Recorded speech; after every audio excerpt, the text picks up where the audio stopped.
welcome to Perception versus Reality, Sports and Culture. Please enjoy this PvR interview, like our Facebook page, and subscribe to our YouTube channel.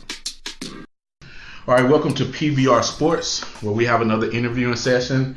And today we are interviewing a Pine Bluff High Zebras great and a former Paul Quinn football player, and now a great coach coaching a top 2 high school team in the nation, Michael Williams. Michael Williams played football at Pine Bluff High from the year 1999 to 2001. He was a 3-time All-Conference player. He was Hooten's Arkansas Sophomore of the Year in 1999. He was second-team All-State his junior year, and he also made the All-Southeastern Arkansas team his sophomore year.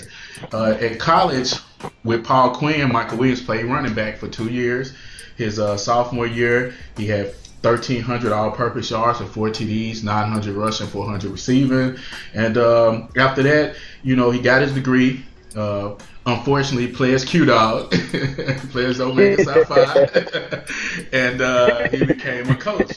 And one of the things I like about Michael as far as his coaching career, he's teaching these right players to focus on the right things, not just the football field, but he's teaching them to focus on getting their grades, making sure they have the right ACT scores so they can, as he called it, get that money and get to the next level and play college football. I think it's amazing what he's doing, and I think it's great. Michael, thank you for interviewing with us today. How you doing, brother? I get a chance to play my freshman year in high school because I was still in junior high, but my junior high 9th grade team, we went 10-0. We had a lot of accolades, and everybody thought this was going to be the team that bring the state championship back to Pine Bluff. Playing with the West Side Tigers and developing into this, tough running back. I remember those years because me and you had our own battles back and forth. And I can remember I remember one year the Tigers and the Rams were playing for the Super Bowl. And I think it was you or either Pooh, had a halfback pass and I picked it off. And I ran it back 80 yards and you walked. I ain't going to say you walked me down. I still feel like you had an angle to this day. I walked you down. You had that angle and you pushed me out of bounds on the 2-yard line. And all we had to do with Eddie Ringo at quarterback is punch the ball in, and we would have made it to the Super Bowl. And you guys stopped us 4 straight downs, and everybody was mad at me for not diving in the end zone after that game. So so everybody that's listening, that's my bad experience with Michael Williams. What happened was, so my 8th grade year, I never played an 8th grade game in my life. Coming over from Southeast to my 8th grade year, I was on the 9th grade team, started running back on our 9th grade team. Yeah. And pretty much all the guys that I played with was a year older than me, but they all respected me. So going into my sophomore year, the juniors that year was all guys that I played with because I played on the 9th grade team. Yep. So coming in knowing that they had a lot of a belly of backs. I mean, they had Carlos Bowie and some of these other guys, great running backs. And I'm like, okay, well, I come in, I know y'all good and all, but, I'm Michael Williams. I'm Peanut. I'm finna play running back and I'm finna start. Yes. And me and my buddy Iceman came in, James Iverson, he was saying the same thing. So we didn't quite get that opportunity off top coming in up to the summer leading up to that. Had a really deep team because you think about it: Mark Bradley, Carlos Bowie, Cedric Taggart, Pooh. Pooh can still play too. Andreas Williams.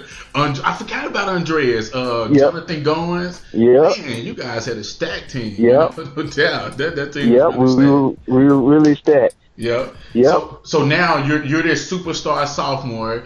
You all Hooten sophomore of the year. You Southeastern Arkansas sophomore of the year, along with Chris Evans. You're going into your junior year. Now you're at a point where you're not unknown. People know you're around campus. You're the big man on campus. Right. You're doing big things now. How was it going into your junior year, and did you live up to expectations? Going into my junior year, I was the big man on campus, and that kind of hurt me. I feel like in a ways because my desire to work hard wasn't there as like it should have been. Coming up, I didn't have anybody showing me the exact way that it should be. Just like now, it's a lot different. I feel like if I had somebody showing me what to do, it would have been a lot better. But coming from my family, I'm really the only successful athlete in my family. I got to get myself prepared. I'm getting ready to go for scholarships. I'm getting ready to take a step to the next level. How did your senior year start, and how did you end up getting injured your senior year? Well, this is where the story takes a turn for the worse. A lot of people don't know this part.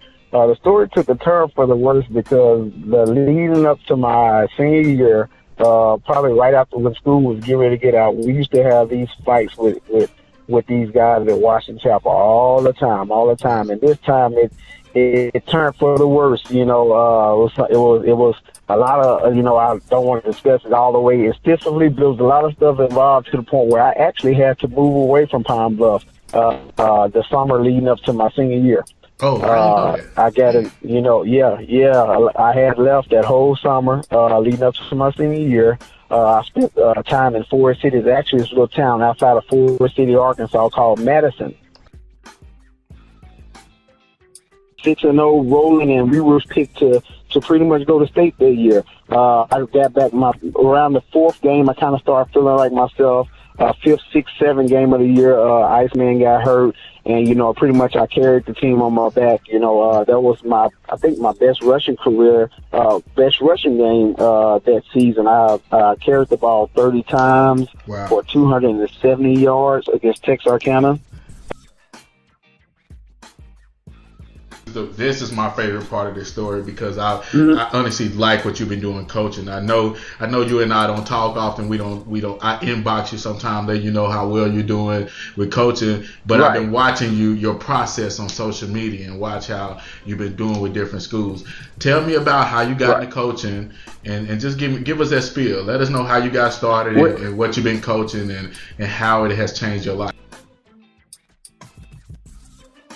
Team up. I know he's a good coach. I need to build my freshman team up so we can have teams to come. He's like, man, no, he's going to be my receivers coach, and that's what it's going to be. So from that point on, I was his receivers coach for 2 years and ended up being the pass game coordinator. And leading up to my fourth year in coaching, he ended up getting the head job at Molina High School, and I thought, I was going to be the offense coordinator next year. Well, Poe our head coach still kind of didn't trust me. He trusted me, but he was like, well, you don't have enough experience. So he brought in his other coaches by the name of Terry LeBlanc, and we had a good, successful season. I was still the pass game coordinator. We had a good, successful season that year. We ended up throwing for 2,000 yards that year. So with my pass game experience and coordination, we was able to pass for 2,000 yards. I had a 2,000-yard passer, and a bunch of receivers with 500+ yards. Okay. And so, and so that next season, LeBlanc quit, and I ended up offensive coordinator. That year, I ended up having two quarterbacks to pass for over 1,000 yards, and I had a receiver to catch for 920+ yards that year. Samples. So before we get to Duncanville, let the listeners know, how many athletes did you get into college from your team? How many signed scholarships? So at W.T. White, my 5 years at W.T. White, out of 3 of those years, my last 3 years, I was a recruiting coordinator. That was a passion of mine because, just like I said previously when I talked about high school, I didn't know what to do recruiting-wise. I didn't know I had to do it for myself. I didn't have any coaches that really put me out there like I thought I should have been. So over a course of 3 years, I had 35 guys to sign college scholarships, and I actually had about 10 more that decided not to. And that's in a 3-year span. My first year I had 6.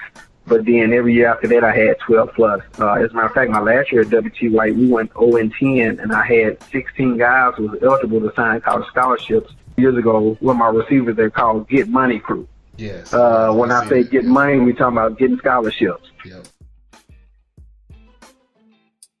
great team. They're one of the top. Man. Was one Hail Mary away from being the number one high school team in the nation. Man, So in the nation, right, as a receivers coach, as the outside receivers coach, he brought me in because he knew my expertise, and when I interviewed with him, he knew what he wanted, and he knew I could provide those services. So he wanted some receivers to be developed. He quarterback that's the number one run pass quarterback in the nation, and he's coming back his senior year. What kind of receivers do you have coming back this year? You guys are one player away actually, from I got the number. I have the number 20 receiver in the nation, as well as I think he's like the number 13 receiver in the state of Texas. His name is Rob Beeson.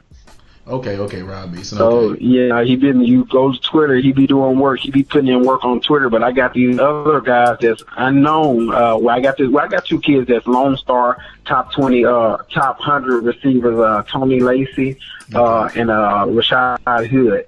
But they're not polished yet. But hopefully by the time we get to the season, y'all gonna be hearing about some new receivers. But they're gonna be. Do you see you guys making another run like you did last year? You guys beat Allen, Texas, who hadn't lost in so many games. Mm-hmm. And, Kyler Murray was an alum there that won 3 state titles, and you guys went in and upset that team. Yep. Then you took on the number 2 team in the nation with the number 1 running back in the nation from Houston, Texas, North Shore, and you guys pretty much dominated most of the game. And you, I don't even feel like y'all had y'all best game. I feel like y'all and that's the thing though. You still was winning. Man, if you look at the stats, man, we had a terrible game passing. Yeah. I mean, I think we went like 2 for 10 in passing. We had a terrible game, and we still, pretty much was dominating. Should have won. And Coach Samples preached that, that we need to separate ourselves. You got the top teams, then you have the elite. Well, we trying to get on that elite level. How did you guys immediately get your kids over that hump from that game? It was hard. It was really hard because they had a part. Nike sponsored us a party at the end of the game, win, lose, or draw. But pretty much they feel like we were going to win. They had a major party at the stadium, at the Cowboy Stadium, ready for us after the game, and they had all these things lined up for us. After the game, it was rough because we all sat in the locker room, not a peep. Coach Sam finally said something to the kids, and then he asked the kids, "Do y'all want to go to the party?" Nike sponsored this big party for us, and then they passing out shirts and hats at the end of the game and stuff. We sit in the locker room, and nobody wanted to go. They wanted to go back to the school. So kids said, "No, we don't want to go to that party. We want to go back to school." Even though they haven't, Duncanville haven't been to the championship game in 20 years. Yeah. So it still was something to celebrate, whether we won or lost. Yeah. But that goes to show you where the level our kids are on now. We don't accept second place. Thank you for listening to the PvR Sports Podcast. Please subscribe to our YouTube channel to catch new episodes and PvR clips. Like our Facebook page and share with your friends if you enjoyed this podcast. As we say in the South, catch you later.